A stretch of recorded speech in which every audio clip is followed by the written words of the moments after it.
안전하면 좋겠다 해서 노후된 차량은 교체하고 새로운 차량으로 항상 예배드리는데 어려움이 없도록 하기 위해서 차를 구입했습니다. 차량 가격이 3천만 원 정도 되는데 옛날 387은 중고 차량으로 매각해서 500만 원을 받게 되었습니다. 여러분 기도하시고 십시일반 또 헌금에 참여하여 주셔서 행복한 예배 생활을 하도록 도와주시면 감사하겠습니다. 여러분 오늘 사도행전 2장은 이렇습니다. 오순절날 성령이 강림합니다. 그러니까 제자들과 수많은 사람들이 성령의 충만함을 받고 각 나라 여러 언어들로 말하게 됩니다. 이 성령 충만한 제자들의 모습을 본 두 종류의 사람이 나타나는데 구경꾼으로 제자들을 조롱하는 사람, 또 이렇게 하나님 앞에서 정인의 삶을 사는 제자들의 모습을 발견하게 됩니다. 전체적인 이런 내용을 오늘 성령 강림 주일을 통해서 구체적으로 한번 살펴보고자 합니다. 첫째는 성령 강림 충만입니다. 1절을 보십시오. 오순절날이 이미 이름에 그들이 다 같이 한 곳에 모였더니, 오순절은 유월절 주간의 안식일 다음에 50일째 되는 날로 그 주간의 첫째 날입니다. 이 오순절은 77절 맥추절 처음 익은 열매를 드리는 날이기도 합니다. 그들이 다 같이 한 곳에 모였더니, 여기 그들은 사도행전 1장 13절 15절에 언급된 모든 사람들을 이야기합니다. 다시 말해서 베드로, 요한, 야고보, 안드레와 빌립, 도마, 바돌로메, 마테와 및 알페오의 아들 야고보, 헬로신 시몬, 야고보의 아들 유다, 예수님의 어머니 마리아, 예수님의 아우들, 여자들, 그리고 가롯 유다 대신에 사도로 뽑힌 마띠아를 이야기합니다. 전체가 한 120명 정도 됩니다. 한 곳은 이전에는 최후의 만찬을 가진 집이었거나 마가의 어머니 마리아의 다락방이었을 것으로 추석했지만, 현대에는 예루살렘 성전 경내의 어떤 장소였을 것이다, 이렇게 추석합니다. 이들이 다 같이 한 곳에 모였을 때 어떤 일이 일어납니까? 2절입니다. 호련히 하늘로부터 급하고 강한 바람 같은 소리가 있어 그들이 앉은 온 집에 가득하며, 갑자기 하늘로부터 급하고 강한 바람 같은 소리가 들리더니 온 집에 가득했습니다. 여기 급하고 강한 바람은 성령을 상징합니다. 우리가 성경을 읽어보면 종종 성령은 불과 바람으로 나타납니다. 요한복음 3장 8절에 바람이 임의로 불매 네가 그 소리는 들어도 어디서 와서 어디로 가는지 알지 못하나니 성령으로 난 사람도 다 그러하니라 그랬습니다. 3절입니다. 마치 불의 혀처럼 갈라지는 것들이 그들에게 보여 각 사람 위에 하나씩 임하여 있더니, 불의 혀처럼 갈라지는 것이 이 모인 120명 사람들 머리 위에 하나씩 임하여 있었습니다. 여기 불은 하나님의 임재를 상징합니다. 4절입니다. 어떤 일이 일어납니까? 그들이 120명이 다 성령의 충만함을 받고 성령이 말하게 하심을 따라 다른 언어들로 말하기를 시작하니라. 쉬운 성경은 이렇게 번역했습니다. 사람들은 다 성령으로 충만해졌습니다. 그리고는 성령께서 말하게 하시는 대로 자기들의 언어와 다른 외국어로 말하기 시작했습니다. 11 사도들과 마띠아, 예수님의 어머니 마리아, 예수님의 아우들, 여자들 다 성령의 충만함을 받았습니다. 여러분, 여기 성령의 충만함을 받았다는 것은 사도행전 1장 4절 5절 말씀이 성취된 겁니다. 사도행전 1장 4절 5절은 어떻게 말합니까? 사도와 함께 모이사 그들에게 분부하여 이르시되, 예수님이 말씀하시는 겁니다. 얘들아, 예루살렘을 떠나지 말고 내게 들은 바 아버지께서 약속하신 것을 기다리라. 요한은 물로 세례를 베풀었지만 너희는 몇 날이 못되어 성령으로 세례를 받으리라. 이 말씀이 지금 이루어진 것입니다. 또 사도행전 1장 8절 말씀의 성취입니다. 오직 성령이 너희에게 임하시면 너희가 권능을 받고 예루살렘과 온 유대와 사마리아와 땅끝까지 이르러 내 증인이 되리라. 이 말씀이 성취된 것입니다. 여기 다른 언어들로 이 말은 성령께서 제자들에게 강림하셔서 제자들이 지금까지 한 번도 배워보지 못한 여러 가지 다른 외국어들로 말하게 했다는 겁니다. 여기서 오늘 우리는 성령 세례와 성령 충만에 대해서 생각해 보고자 합니다. 여러분, 성령 충만이란 무엇일까요? 어떤 분은 성령 충만하면 신령한 체험을 하고 방언이나 은사, 신유의 은사를 받은 것으로 생각합니다. 그래서 감정적으로 치우친 그런 어떤 사람들은 얼마나 뜨겁게 열정적으로 기도하고 얼마나 열정적으로 설교하느냐에 따라서 성령 충만하다 그렇게 판단합니다. 반면에 성령의 충만의 증거를 윤리적이고 인격적인 면에서 찾으려고 하는 분들이 있습니다. 이처럼 성령 충만에 대한 구체적인 의미와 내용이 분명히 제시되지 않으면 성령 충만이라는 이 단어를 사용할 때 자칫 잘못하면 임의적으로 해석하게 되고 혼란을 일으킬 수가 있습니다. 이런 문제를 해결하기 위하여 성령 충만이라는 이 용어를 분명히 아는 것이 필요합니다. 여러분, 우리는 성령 충만이라는 단어를 자주 사용하지만 막상 신약 성경에서는 이 용어가 15번 등장합니다. 사도행전에서 10번, 누가복음에서 4번, 그리고 바울서신 에베소서에서 1번 등장합니다. 이 성령 충만이라는 의미를 제대로 이해하기 위해서 구약에서는 어떻게 사용되었는지 알아봐야 됩니다. 일반적으로 구약 히브리 말로 충만하다 하는 단어는 마레 하는 단어를 씁니다. 이 마레라는 말이 신약 70인역에서 핀플레이 또는 플레레오, 플레레스 이렇게 번역됐습니다. 그래서 사도행전, 누가복음, 에베소서에 보면 핀플레미, 플레레오, 플레레스는 말이 15번 등장하는 겁니다. 이 구약에서 충만하다 이 말은 성전과 많은 연관성이 있습니다.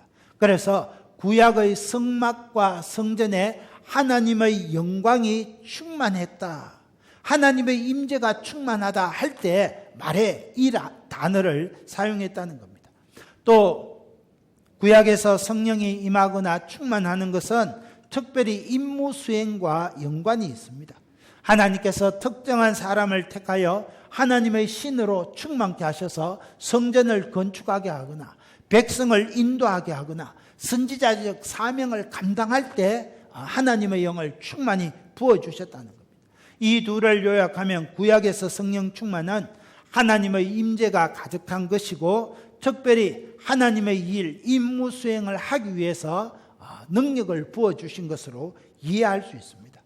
신약 성경으로 넘어와서 누가복음과 사도행전에서 누가는 이러한 구약적 성령 이해의 맥을 따라서 성령 충만을 우선적으로 하나님 나라 정거를 위한 능력 부여로 이해했습니다.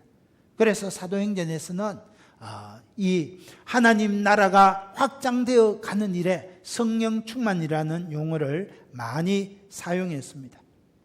바울과 누가에서 볼 수 있는 공통적인 공통점은 성령 충만을 하나님의 나라 확장과 연결시켰다는 겁니다. 그래서 성령 충만이 뭐냐? 우리가 요약하면 땅 끝까지 복음이 전파되어 온 땅 위에 하나님을 아는 지식과 하나님의 영광이 충만한 것을 이루어 드리는 것, 그것이 성령 충만이라는 겁니다. 온 땅에 하나님을 아는 지식, 하나님의 영광이 가득하도록 우리가 하나님의 정인의 삶을 사는 것, 그것이 성령 충만이라는 겁니다. 바울은 이렇게 성령 충만한 삶을 살면 그 구체적인 결과가 이렇게 나타난다. 에베소서 5장 19절 21절에 말합니다. 시와 찬송과 신령한 노래들로 서로 화답하며 너희의 마음으로 주께 노래하며 찬송하며 범사에 우리 주 예수 그리스도의 이름으로 항상 아버지 하나님께 감사하며 그리스도를 경외함으로 피차 복종하라. 성령 충만의 실체는 기쁨으로 하나님께 예배하고 한 마음 한 뜻으로 연합하여 교제를 나누고 재물을 관대하게 나누며 서로의 필요를 나누어 주는 공동체 모습에서 발견한다는 겁니다. 여러분, 저와 여러분이 성령 충만하고 우리 교회가 성령 충만하면 기쁨으로 하나님께 예배드리고 서로의 물건을 나누어 통용하며 한마음 한뜻으로 성도의 교제를 나누는 것, 이것이 바로 성령 충만한 공동체의 모습이라는 겁니다. 이렇게 성령 충만하면 온 백성으로 칭송을 받게 되고 하나님께서 그 교회에 구원받는 사람을 날마다 더하게 하신다는 겁니다. 자, 그렇다면 성령 충만의 구체적인 정의를 한번 살펴보겠습니다. 여러분, 성령 충만이라는 이 용어는 세 가지 헬라어로 표현된다 그랬습니다. 핀플레이라 하는 이 동사가 8번 사용되었고, 플레레오, 충만케 한다는 동사가 2번, 플레레스라는 형용사가 5번 사용되었습니다. 이 세 단어는 어원이 같은데 그 어원은 가득 채워진다 하는 뜻입니다.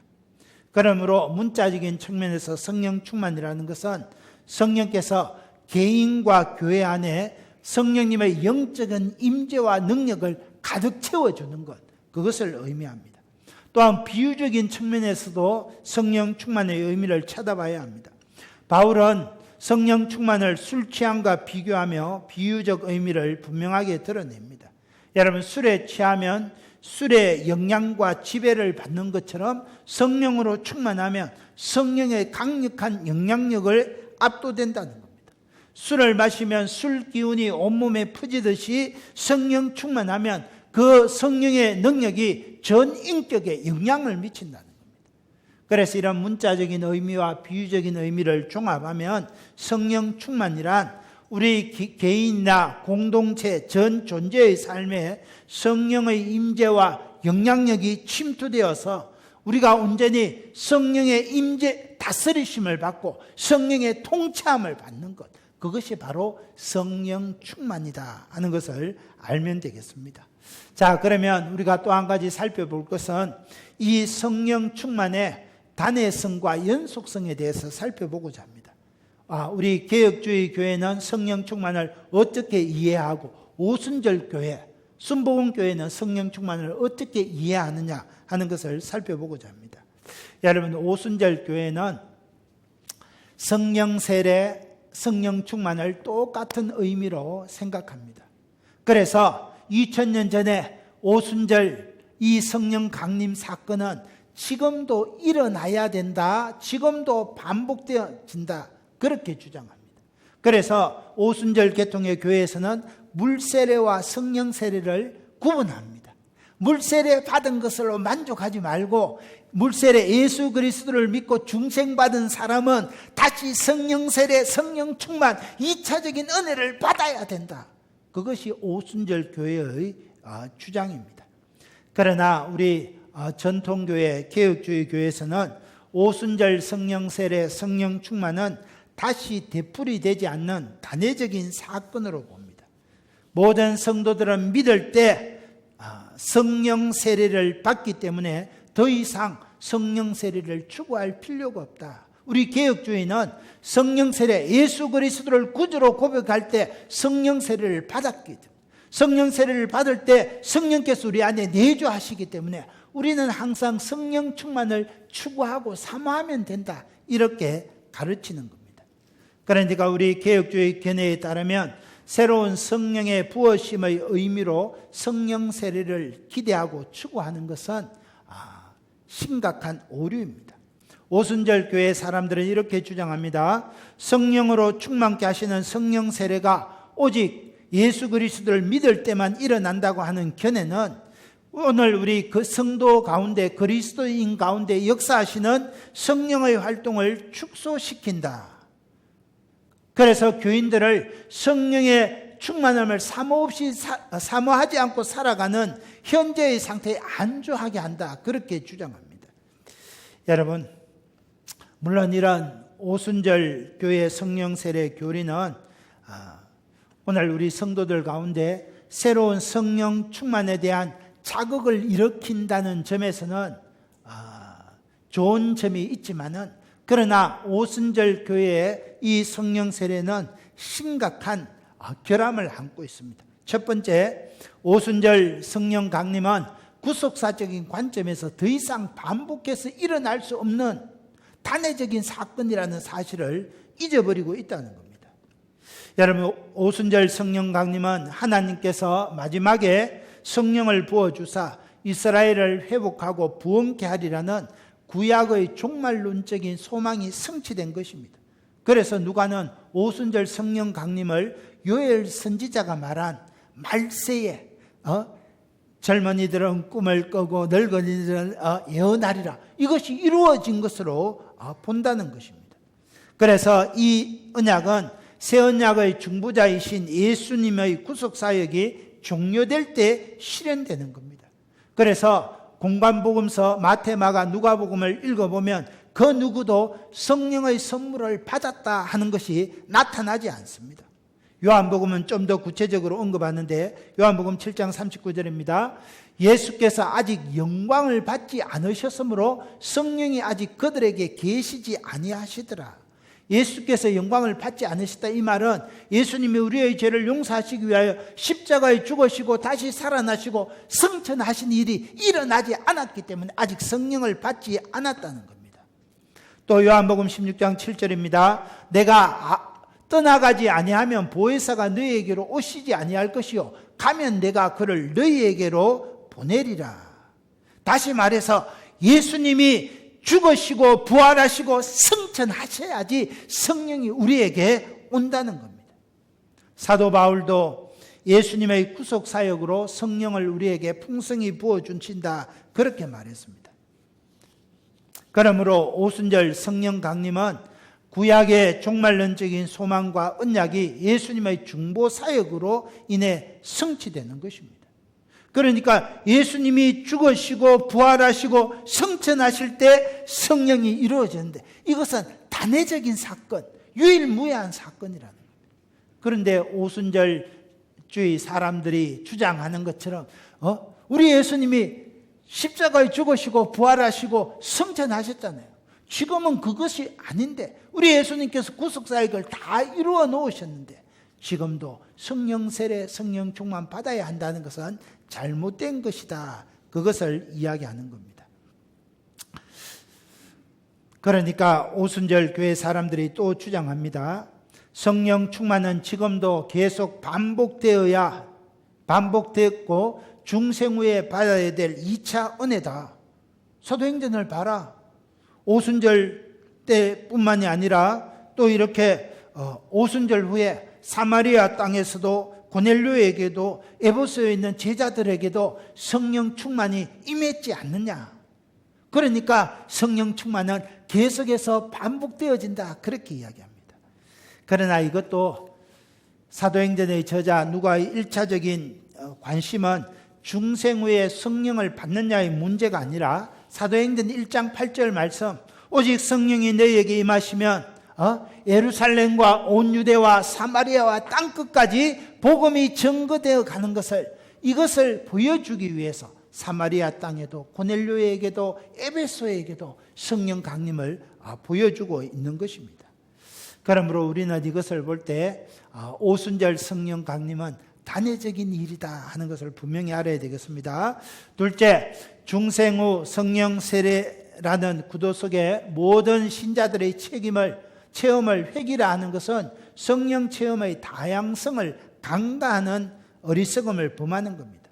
여러분, 우리 성도들 가운데는 오순절주의 사람들이 생각하는 것처럼 무슨 방언이나 획기적인 그런 은혜 체험을 하지 않아도 잔잔한 가운데 성화의 삶을 이루어가는 사람들이 있다는 겁니다. 이걸 어떻게 설명할 것이냐는 겁니다. 또 우리 가운데는 획기적인 그런 성령 충만을 여러 번, 한 번이 아니라 여러 번 하는 그런 사람도 있는데 이것을 어떻게 설명할 수 있느냐는 겁니다. 세 번째, 한 번 성령 세례 충만을 받으면 높은 수준의 영적인 상태가 항상 보장될 것이라는 잘못된 기대감에 빠질 수 있습니다. 한 번 성령 충만 받으면 나 끝까지 주님 오시는 그날까지 생명 다하는 그날 충만. 여러분, 절대 그렇지 않습니다. 방언을 받았다, 성령 충만 받았다 하는 사람들 중에 잘못된 길로 빠지는 사람은 얼마나 많습니까? 그런데 이런 건 아니라는 겁니다. 네 번째, 성령 충만을 받기 위해서 여러 조건들을 요구하는 율법주의적 오류를 드러내는 동시에 성령의 세례를 받았다는 것을 확신할 수 있는 표정으로 방언이나 어떤 획기적인 센세이션한 증거를 추구하는 어리석음을 범하게 된다는 겁니다. 야, 성령 충만 받으면 어떤 걸 알 수 있느냐? 방언해야 된다. 그래서 여러분, 오순절주의 교회에서는 방언하지 못하면 무슨 큰 죄인이나 된 것처럼 하는 그런 어리석음을 가질 수 있다는 겁니다. 다섯 번째, 한번 성령 세례를 받으면 모든 죄와 약함과 갈등의 문제가 일격에 해결되리라는 완전주의적인 기대와 영적인 충만함을 단번에 획득하려는 영적 유행심을 조장한다는 겁니다. 이런 여러 가지 이유로 인해서 우리는 오순절주의 교회에서 주장하는 이 성령 세례, 성령 충만을 받아들이지 않습니다. 여러분, 우리는 오순절 성령 강림 사건은 유일무이한 단회적인 사건임을 우리는 주장합니다. 그래서 우리가 예수 그리스도를 믿을 때 우리는 성령 세례 받는 것입니다. 성령께서 우리 안에 내주하시는 겁니다. 저와 여러분이 해야 할 일은 우리 안에 내주하시는 이 성령님을 근심케 하지 말고, 성령님을 슬프시게 하지 말고, 우리 안에 내주하신 성령님께서 항상 충만하도록 그렇게 간구하고 사모하고 추구해야 한다는 겁니다. 에베소서 5장 18절입니다. 오직 성령으로 충만함을 받으라. 너희 가운데 내주하신 성령을 슬프게 하지 말고 그 인도하심에 순종함으로 성령이 항상 충만케 하라는 것입니다. 여러분, 오늘 그리스도인이 된다는 것은 성령으로 인도함을 받는 사람이 된다는 것, 성령 충만한 사람이 된다는 것을 의미합니다. 여러분, 그래서 오늘 우리가 성령 충만하기 위해서는 성령님을 슬프시게 하는 그런 죄에서 돌이켜야 됩니다. 성령님의 마음을 아프게 하는 죄악에서 돌아와야 합니다. 그래야 우리 안에 있는 성령이 항상 충만하게 되고 하나님을 영화롭게 하는 삶을 살아가게 된다는 겁니다. 마치 제가 부부의 날, 가정주일 날 했던 사랑의 그릇과 또 마찬가지입니다. 부부가 둘이 사랑하여 만나면 이 사랑의 감정이 영원할 것 같지만 2년밖에 안 된다 했잖아요. 사랑의 5가지 언어를 사용함으로써 사랑의 그릇을 가득 채워야 되는 것처럼 우리가 예수 그리스도를 믿을 때 성령께서 이미 내 안에 들어와 계시다는 거예요. 성령 충만하다는 거예요. 이 성령 충만을 계속 유지하기 위해서 성령님을 근심하게 하고 성령님을 슬프게 하는 그런 모든 죄악된 길에서 돌아와야 한다는 것입니다. 사랑하는 형제자매 여러분, 그럴 때 우리는 성령 충만한 삶을 살아낼 수 있습니다. 이런 은혜가 우리 가운데 온전히 있게 되기를 예수님의 이름으로 축원합니다. 자, 그러면 성령 강림 충만의 결과가 어떠합니까? 5절입니다.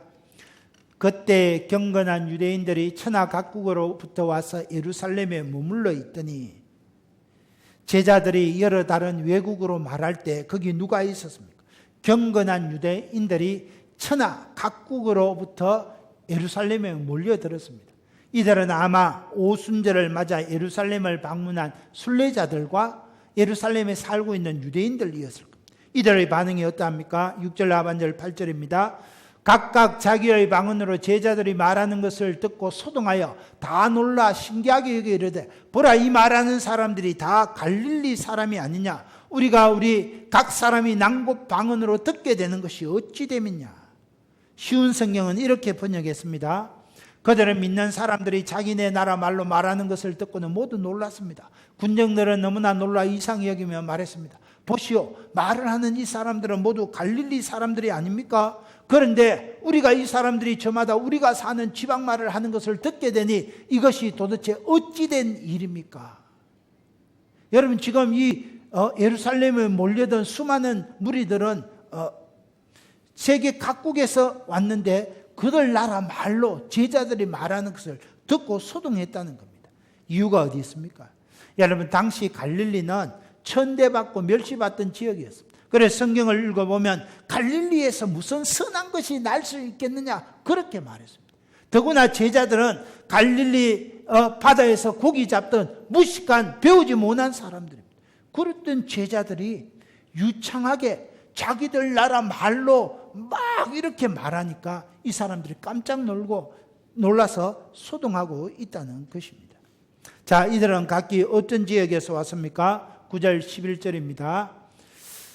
우리는 바데인과 메데인과 또 엘라민, 메소포타미아, 유다, 갑바도기아, 본도아시아, 부르기아, 밤빌리아, 애국과 및 구레네에 가까운 리비아 여러 지방에 사는 사람들과 로마로부터 온 나그네 유대인과 유대교에 들어온 사람들 그레데인과 리비아인들이라, 아라비아인들이라. 여러분 너무 많은데 지도를 한번 보겠습니다. 저기 여러분 예루살렘인데 지중해 중심으로 저 수많은 지역에서 사람들이 오순절을 맞아서 예루살렘에 모였는데 제자들이 성령의 충만함을 받고 저 나라 말로 막 이야기한다는 겁니다. 여러분 바데인은 티그리스 바데, 저 지도에 보이나 모르겠습니다. 티그리스 강으로부터 인도에 이르는 그 지역이 바데 지역입니다. 메데는 메소포타미아 남쪽입니다. 엘람은 티그리스와 경계를 이르는 페르시아만 북쪽을 말합니다. 메소포타미아는 유프라테스와 티그리스 강 사이를 말합니다. 유대는 유대 본토고 갑바도기아 본도는 아시아, 소아시아 지역을 이야기합니다. 애굽은 주전 6세기 이후에 유대인들이 애굽 땅에 거주했는데 특히 알렉산드리아 지역에는 5개 거주 지역에 2개 거주 지역에 유대인들이 살 정도로 많았습니다. 리비아는 애굽의 서쪽 지역입니다. 로마에는 수천 명의 유대인들이 살고 있었습니다. 그레데는 그리스 남남 동쪽에 있는 그런 지역이고 아라비아는 지금 이 요단강 서쪽에 사우디아라비아 전체 지역을 이야기합니다. 이 많은 지역에서 사람들이 왔는데 성령의 충만함을 받으니까 자기들의 언어로 유창하게 말하더는 거예요. 11절 하반절입니다. 우리가 다 우리의 각 언어로 하나님의 큰 일을 말함을 듣는도다. 쉬운 성경은 우리는 이 사람들이 하나님께서 행하신 크신 일을 우리말로 말하는 것을 듣고 있습니다. 여러분 여기서 하나님의 큰 일은 어떤 일을 말합니까? 베드로의 설교를 들어보면 알 수 있습니다. 사도행전 22장 23절 이스라엘 사람들아 이 말을 들으라. 너희도 아는 바와 같이 하나님께서 나사렛 예수로 큰 권능과 기사와 표적을 너희 가운데서 베푸사 너희 앞에서 그를 정언하셨느니라. 그가 하나님께서 정하신 뜻과 미리 하신 대로 내준 바 되었거늘 너희가 법 없는 자들의 손을 빌려 못 박아 죽였으나 36절에 그런즉 이스라엘 온 집은 확실은 알지니 너희가 십자가에 못 박은 이 예수를 하나님이 주와 그리스도가 되게 하셨느니라. 이걸 지금 하나님의 큰 일을 성령 강림한 제자들이 각국에서 모여있는 각 나라 말로 외국으로 너희가 십자가에 못 박아 죽은 이 그 예수를 하나님께서 주와 그리스도가 되게 하셨느니라. 오늘날로 말하면 영어로, 불어로, 스페인어로, 중국어로, 일본말로 막 하고 있다는 겁니다. 여러분 이 성령 강림의 의의는 첫째, 바벨탑에서 분열된 언어가 다시 회복된 것을 보여줍니다. 여러분 처음에 첫사람 아담 이후로 우리 인간의 언어는 똑같았습니다. 그런데 인생들이 자기 소견에 옳은 대로 살다가 죄를 지어서 하나님께서 노아 시대의 홍수를 심판하십니다. 그런 홍수에 살아남은 후에 사람들이 바벨탑을 지으면서 다시는 흩어지지 말자 하나님께서 언어를 흩어버렸습니다. 그래서 각 나라 언어가 흩어지게 되었는데 오순절 성령 강림 사건으로 언어가 회복되었다는 거예요. 성령께서 이 땅에 오심으로 유대인과 이방인이 하나 되게 하셨다는 거예요. 두 번째, 교회가 시작되었음을 보여줍니다. 오순절 성령 강림 사건으로 교회가 시작되었습니다. 여러분 지난 2000년 세월 동안 주님의 교회는 수많은 핍박과 박해가 있었지만 그럼에도 불구하고 승리했습니다. 로마의 가이사 황제들은 이렇게 말합니다. 내가 왕이다. 나를 따르면 살고 나사렛 예수 그리스도를 따르면 너희는 죽는다. 가이사를 섬길래 예수를 섬길래. 그때 우리 믿음의 선진들은 하늘나라를 바라보며 순교의 제물이 되었습니다. 가이사들의 핍박 속에 기독교가 망하는 것 같지만 결과는 로마 제국이 기독교의 앞에 무릎을 꿇고 기독교를 국교로 공인하게 되었습니다. 그 이후에 수많은 이단들의 미혹과 중세시대 인간의 무지함이 있었지만 주님의 교회는 그 모든 것을 이겨내고 승리했습니다. 사랑하는 성도 여러분, 오늘날도 마찬가지입니다. 코로나 사태가 진정되는 줄 알았는데 이태원발 코로나 확진으로 다시금 학생들의 등교가 불분명해지고 집합 금지 명령을 이곳저곳 붙이는 사태를 맞게 되었습니다. 코로나로 움츠려진 예배를 회복하고자 한국교회 총연합과 우리 고신 총회가 오늘 성령 강림주의를 한국교회 예배 회복의 날로 선포했는데 코로나로 인하여 이 취지가 무색하게 되었습니다. 그러나 그럼에도 불구하고 우리는 하나님 앞에 예배하는 자로 살아야 됩니다.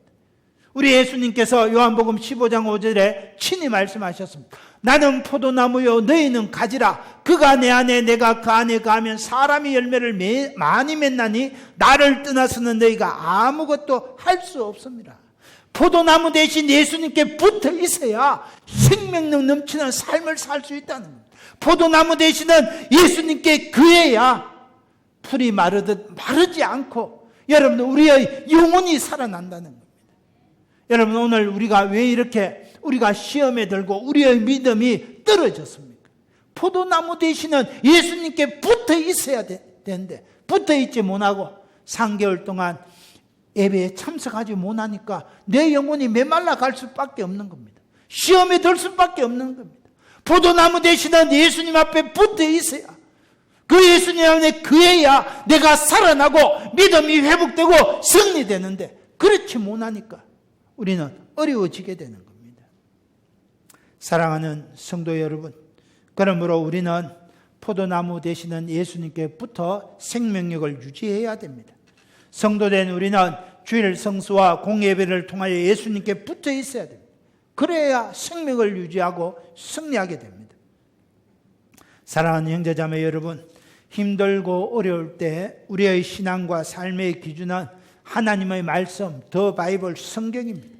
하나님께서 무엇이라고 말씀하시는지 그 음성을 듣고 그 말씀에 순종하며 살 때 승리하게 되는 겁니다.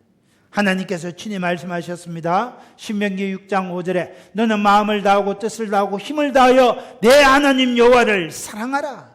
하나님을 사랑하면 모이기를 힘씁니다. 하나님을 사랑하면 예배를 생명같이 여깁니다. 하나님을 사랑하면 성경 말씀을 읽고 실천하게 되는 겁니다. 저와 여러분이 하나님을 사랑하고 포도나무 대신 예수님께 꼭 붙어 있기를 주님의 이름으로 축원합니다. 끝으로 구경꾼이 될랍니까? 정인이 되렵니까? 12절 13절입니다.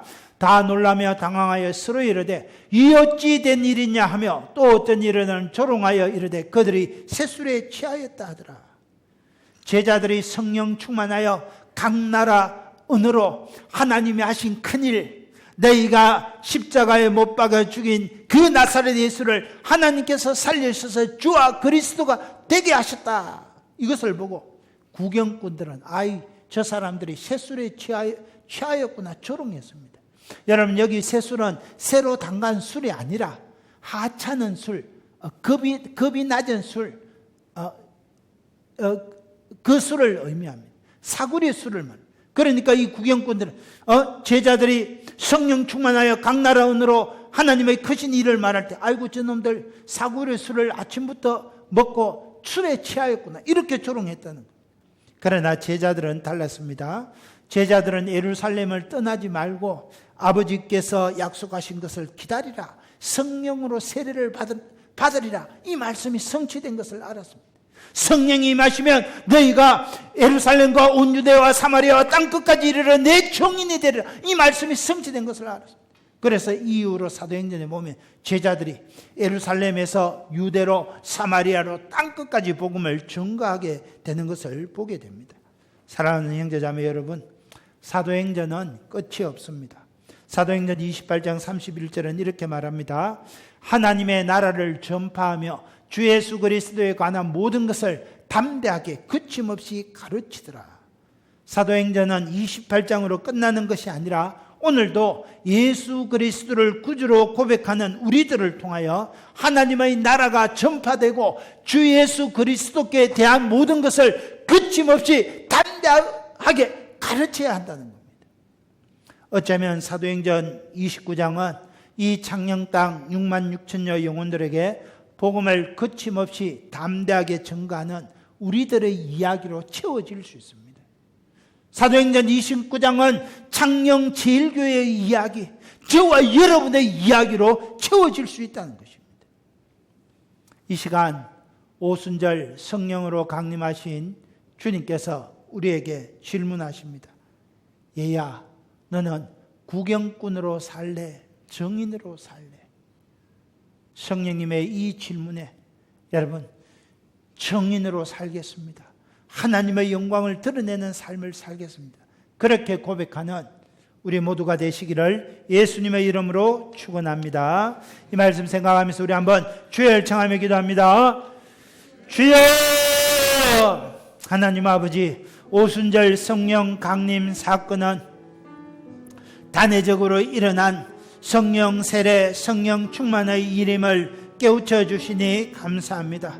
성령 충만한 우리는 우리 안에 내주하시는 성령님을 슬프게 하고 근심케 하는 모든 죄악으로부터 돌이켜 하나님의 영광을 위하여 살아야 됨을 깨우쳐 주시니 감사합니다.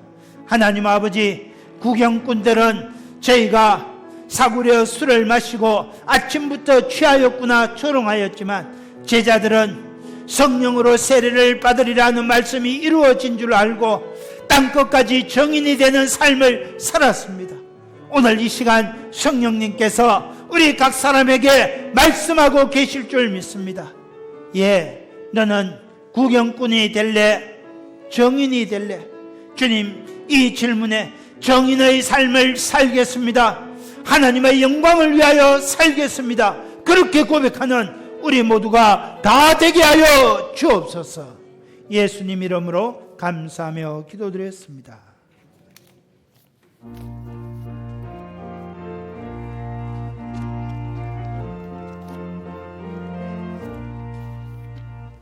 빈돌의 마른 풀같이 시들은 나의 영혼, 주님이 약속한 성령 간절히 기다리네.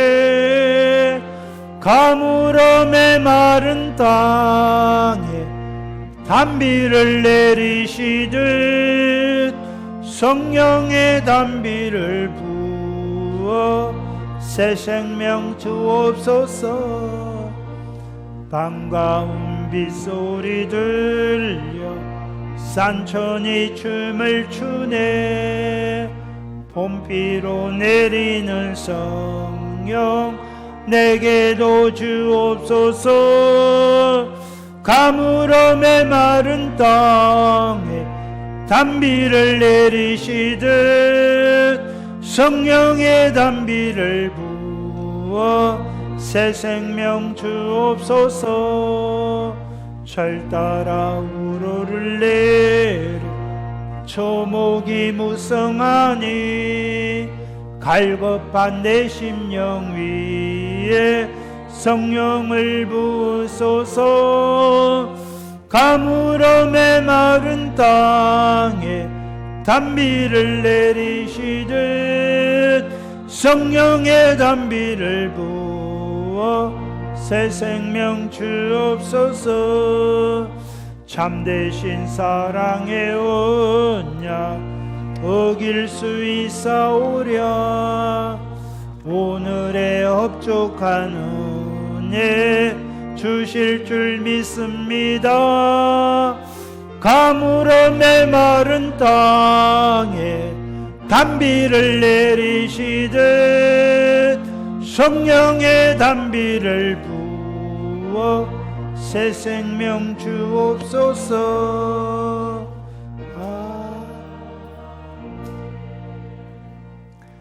우리에게 성령 세례를 주시고 성령으로 충만케 하신 그 은혜에 감사하여